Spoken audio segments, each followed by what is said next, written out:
Back in 2016, I was working at a roadside diner west of St. Cloud, Minnesota. Neat little place. It had a bit of a 60s vibe to it, but without the hairdo. On the slow hours of the day, or whenever we just had locals around, I'd be humming along with the chefs playing radio out of the kitchen. It wasn't an exciting time, but it was nice to have a workplace that felt like a second home. A couple of weekends a month, we had an all-night crew to serve passing truckers. You usually never had to do more than one shift though, and we got to make our own schedules. Our boss was pretty hands-off. It was during one of those shifts, at the first week of early summer, that my life took a turn for the worse. And I didn't even realize it. We were used to having the occasional odd customer during those hours of the day. When this guy walked in, I didn't know what to think. He was about 6'2", bald and pale as chalk. He wore this worn-out t-shirt that looked like it had been on fire. With every step, he dragged his feet and collapsed into one of our booths, seemingly exhausted. I looked back at the chef and he just shrugged. The guy wasn't hurting anyone, but he didn't look like he was all there. But a job's a job, so I went up to him. "You alright there?" I asked. He looked up at me like I was speaking a foreign language, then sunk his head back down, gently shaking it. "Nah," he said. I don't think I am." He had this voice on the knife's edge between a hysterical laugh and a howling cry. He was trembling. "You need me to call someone?" "Call?" "Yeah, call someone."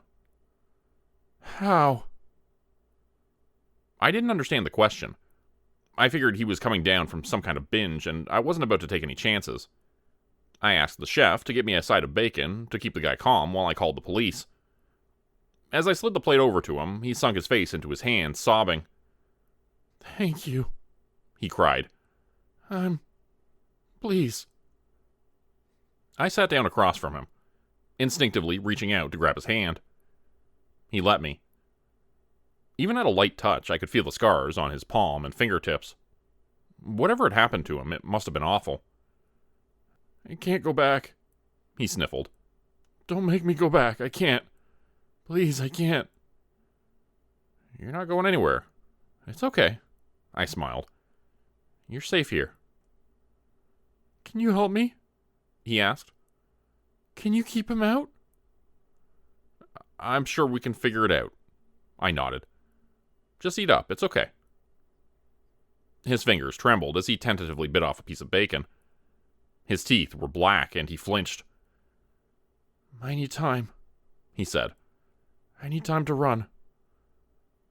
"Don't worry," I assured him. "We've called for help." I just need time." We just sat there for a while. He calmed his breathing, but kept staring out the window. I could tell he was looking for something or someone. All I could see was a road and a handful of moths. We sat there for some time in silence, as he carefully nibbled on the slices of maple bacon. As two police officers entered the diner, he got up from his seat. He reached into his pocket and pulled out a small bundle of scrunched-up trash. A couple of singles, a plastic card, dirt, and something resembling animal bones.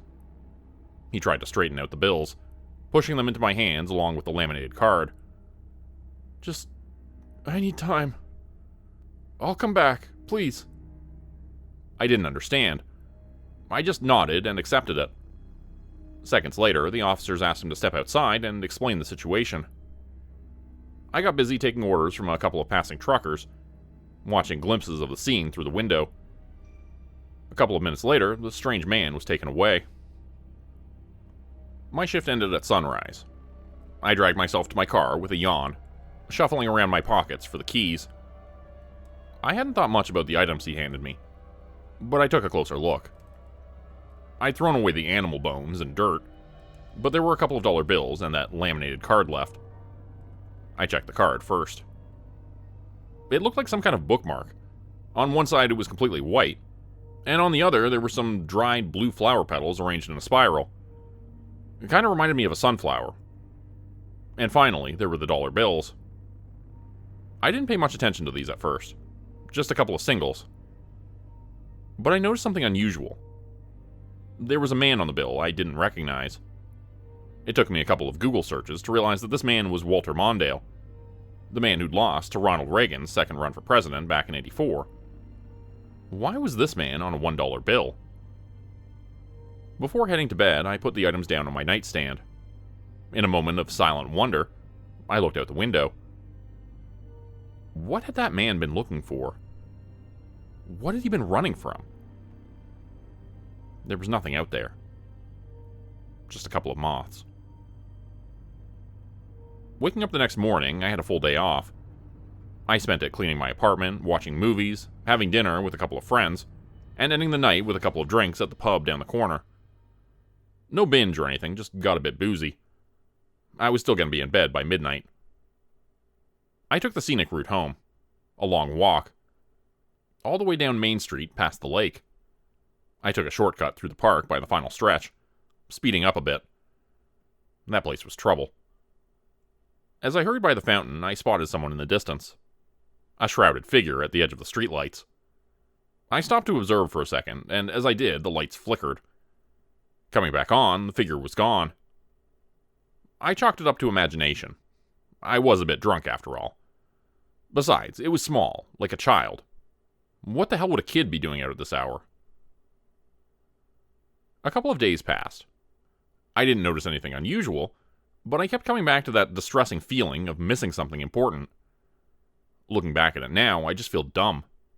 He was there all along. Outside the supermarket, in the parking lot, off the highway.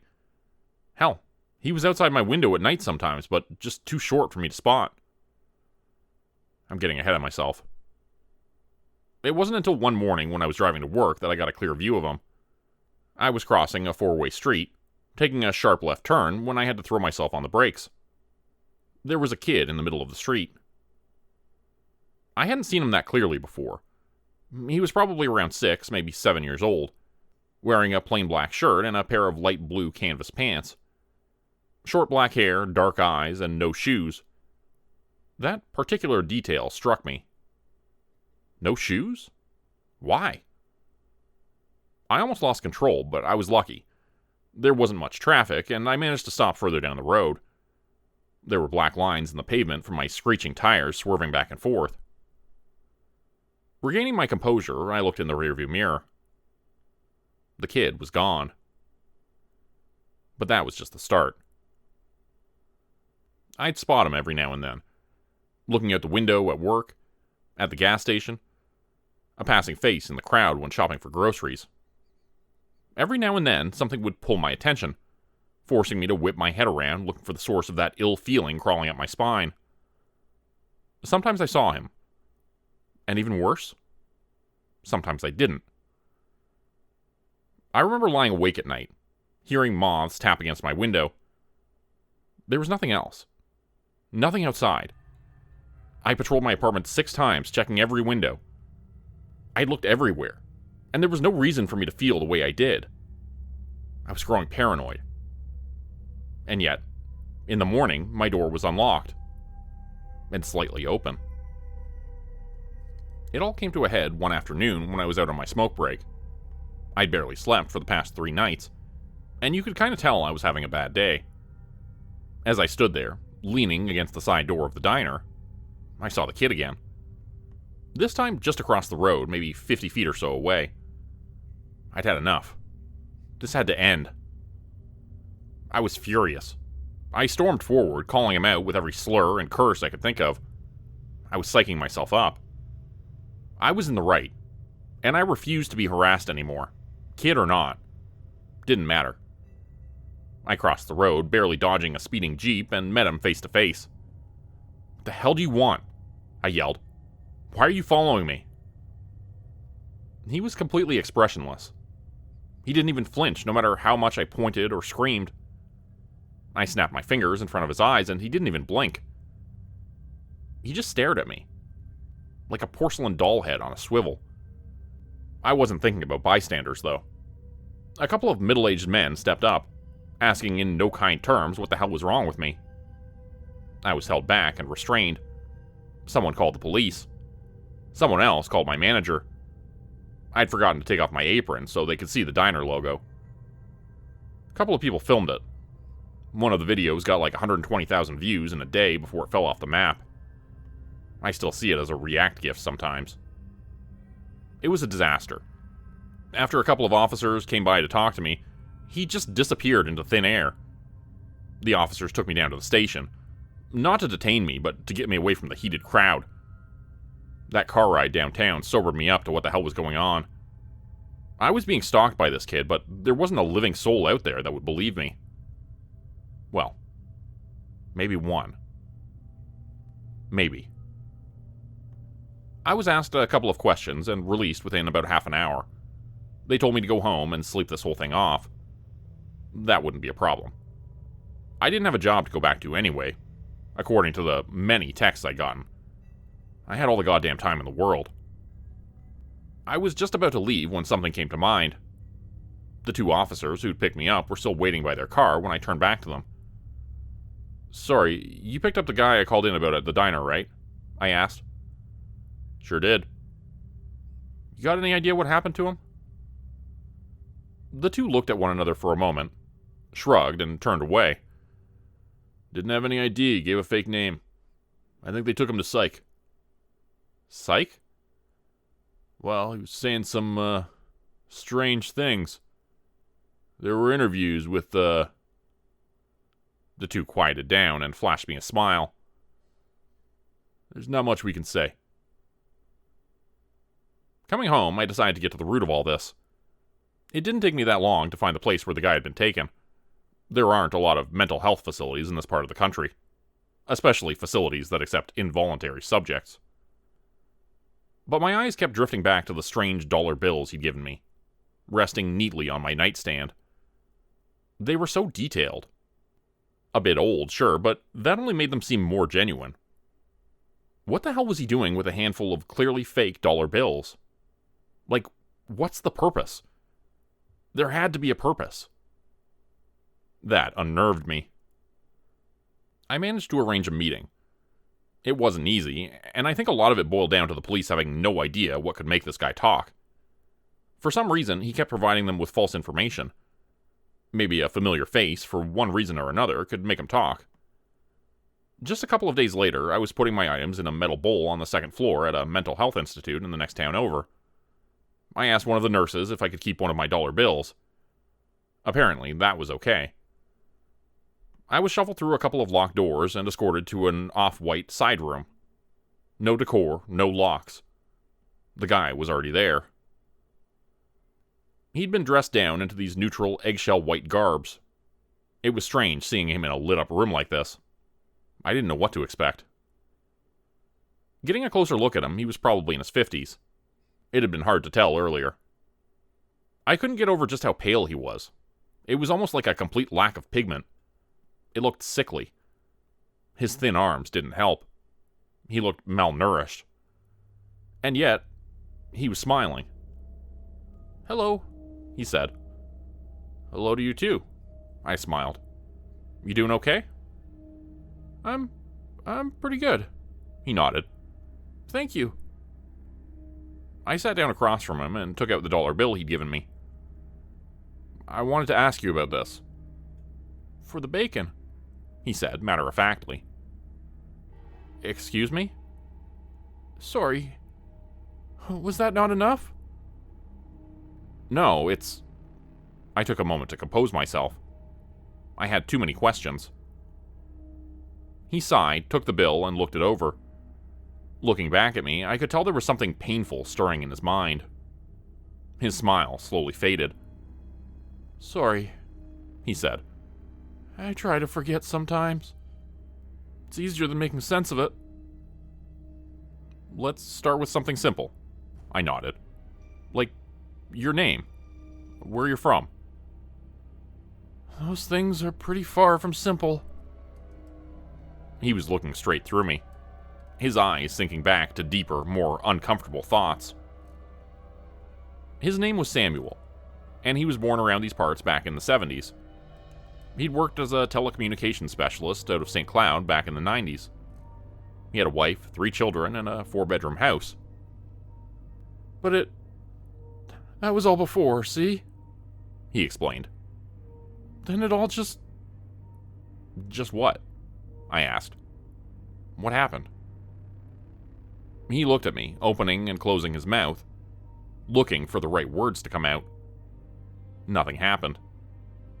He shook his head, trying again. It started with the street preachers, he said. Hundreds of them, marching on every city. All saying the same doomsday shit as always. World was dying, all coming to an end. I haven't seen anything like that. And there were storms, he continued without skipping a beat. Some would last for weeks, others longer. Entire cities would be flooded or torn apart. Earthquakes causing monster waves along the east coast, sending shockwaves all the way to mainland Europe. Then, Yellowstone. Yellowstone? Yeah. He nodded. Lights out. Samuel was painting this apocalyptic vision of a world undone. Catastrophe after catastrophe. Hooded people marching the streets, screaming for the mercy of a mad god. But there was more to it. Then things stopped making sense. It's as if the rules changed, he continued. Roads would stop leading home. Trees would change color. People turned twisted and corrupted. Like one of our neighbors couldn't eat nothing but gunpowder. There was a woman down the street tried to kill anyone wearing glasses. It was pandemonium. I didn't say anything. What he was saying didn't make any sense, but he was trying his best to keep his rambling coherent. The plants died. Trees too. The only thing that could grow in that environment were these twisted blue things that popped up out of nowhere. People are what got twisted the most. He told me of these towering, 7-foot-tall humanoid creatures that roamed the forest. Black as night, not even reflecting the light. Arms reaching all the way past their knees. Elongated, inhuman things that all used to be someone he knew. The Doomsdayers all said the same thing, he continued. That God was a scared little boy, and that he was dying. Everything that was happening was just an expression of that ceaseless, bottomless, existential grief. Samuel looked back and forth, finally burying his face in his hands. It all broke down. Roads stopped leading anywhere. No power, no water. Julie changed. Ollie changed. Toby made himself a mask and wandered off into the woods. Ira just disappeared. And for years. Has it been years? It's just been me. But you're here now, I said. And what you're describing, it didn't happen. It happened, he insisted. Just not here, but here. He tapped his finger on the $1 bill. Somewhere, somehow, I must have taken a wrong turn. I slipped through something broken and now I'm here. And he's coming to bring me back. He doesn't want anyone to leave. Who? Just he chuckled. Just a sad little boy who's been told he's gonna die. I didn't know what to say. I just sat with him for a while, holding his hand. Before I left, Samuel got up from his chair. He looked at me, forcing himself to smile. If I go back, I'll try not to be like them. I'll try. And I'll be the one to say something. He let out a painful little laugh, shaking his head. Maybe just a hello. I left that day with more questions than answers. I couldn't picture the world he'd lived through. Then again, how could it be true? None of it had happened, and what was he gaining from lying about it? That was the last time I saw Samuel. A few days later, he went missing, as if he disappeared into thin air. I didn't know what to think of it. There was nothing on the cameras, no one entering or leaving the building. No quick escapes, no clever plans. He just walked into his room and disappeared. Nothing left but a couple of moths fluttering about. And for a while, that was it. That was the end of the story. I got busy looking for a new job, and all the little items given to me by Samuel were put away into a little box in my glove compartment. Life soldiered on, and no matter how many questions I had, there was no one around to answer them. Even the strange kid that had been following me was seemingly gone. A couple of months later, I was driving home from a friend's place. I stopped at a four-way street, waiting for a couple of trucks to pass, when there was a knock on the passenger side window. I almost choked on my own spit. It scared me half to death. Looking out, I could see that kid again. I hadn't seen him for some time, and I quickly bounced between curiosity and downright anger. "What do you want?" I yelled out. There was no response. Instead, the door just opened. It had been locked. As he opened the door, he pointed to the glove box. "You want his things?" I asked. "Is that it?" He nodded. I wanted to lash out, but there was something telling me I shouldn't. Instead, I reached over, opened the glove compartment, and pointed to the box. "Just take it. Leave me alone," I said. "Get it over with." He reached in and grabbed the box. So much effort for a couple of mementos. I turned my head back to face the road. The kid backed out. But of course, I had to get the last word in. "Not even a thank you, huh?" That made him pause. He looked at me, tilting his head. As he opened his mouth to speak, a moth fluttered out. Then another. And another. Then darkness. What happened next is hard to describe. My memory of it is fragmented. It's like trying to watch a buffering video, where long stretches of it are just nothing. But you know something was supposed to happen in between. Blink. I was sitting in my car. There was a dark blue sky. No clouds, no stars. Figures in the distance. An open field with blue flowers bending to a howling wind. A powerful stench of ammonia stinging my nostrils. Something to my immediate left, ripping the car door straight off its hinges. Blink. Running. Ruins of a town. It seemed familiar, but there was barely anything left. My leg was bleeding. I was being followed. No matter where I turned or where I ran, I seemed to end up at the same intersection. Blink. A 3-story building brimming with life. Glimpses of arm-long antennae through the broken windows. Clickety-clack of bursting wings tapping against the crumbling concrete. A loud warning shriek as something rubs its legs together. A call for prey. Blink. Hiding in a tipped-over trash container. The rain has stopped mid-air. Raindrops held in indefinite suspension. I suck water drops out of the air to quench my thirst. My hands are shaking from the blood loss. Countless little images. Some in order, some not. I have no idea how much time passed. In the moment, it must have been much longer than I can remember. Days, weeks even. There's no way to tell. Blink. Walking through a barren field. It feels like walking through a dead forest, but there are no trees. Only those willingly impaled and wailing. Blink. An abandoned booth by a broken highway. A sign offers phone calls in exchange for real teeth. There are 6 sizes of pliers hanging on a wall within. All are bloodied. Even the small ones. Blink. The church that had burned down the night before had reappeared. The people inside, too. They couldn't leave. Tonight they would burn again. Somewhere in this nightmarish puzzle piece fragment of nothing, there was a constant drive in me to get away. To get out. I knew that if I got in there, I could get back home again. I just had no idea how. Maybe finding the kid. Asking. Begging.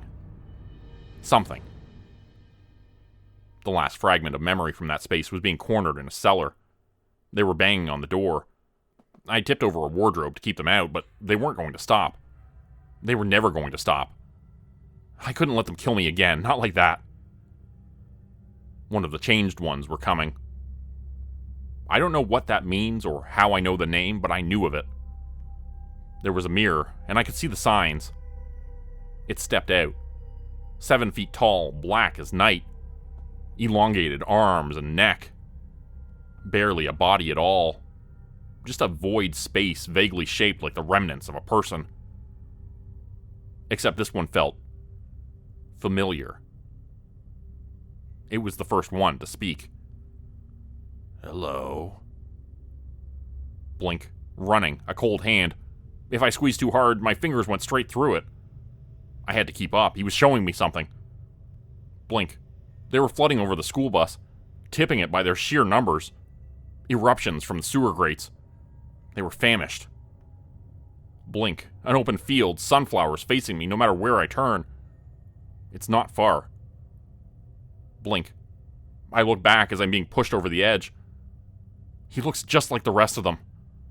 They aren't angered by his betrayal. They feel nothing as I fall.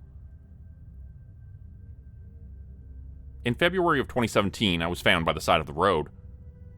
I'd been gone for months. My car was too. I came back with nothing but the clothes on my back and countless scars. I've been told that I didn't make any sense at first. I was just rambling nonsense. Or maybe it just sounded like nonsense to these people. Over time, I forgot more and more of these fragmented images. And the less I remember, the more I can move on. Still, I've written them down over time. And they paint an ugly, insane picture of what I've been going through. Some of which I, myself, have a hard time believing. Then again, I know myself well enough to see that there's no point in lying. I haven't seen Samuel or that strange kid ever since. I think this is all over. For now. There's nothing left for me to give. But even now, years later, I still wake up to that feeling at night. That there's something wrong or that I'm forgetting something. That there's something near that I'm looking straight through or past. And every now and then, I hear the flutter of a moth's wing, tapping against my bedroom window. And I think I know what it wants. It wants me to go back. Become a channel member today for early access, bonus videos, and special emojis only available to members. Check out the description below or click the join button for more info. If you'd like another way to help support the channel, please consider joining my Patreon page at patreon.com/JordanGroupeHorror. As a patron, you'll get access to bonus videos and content. You'll be credited at the end of every video going forward. And if you decide to stay for 3 months, I'll name a character after you, which will be featured in a Hollow's End story. Links to join the Patreon are in the description. Thanks everyone for listening. Please like, subscribe, and comment to help the channel continue to grow. And see you again next time at 4 p.m. Eastern Standard Time. Hope you have a great night.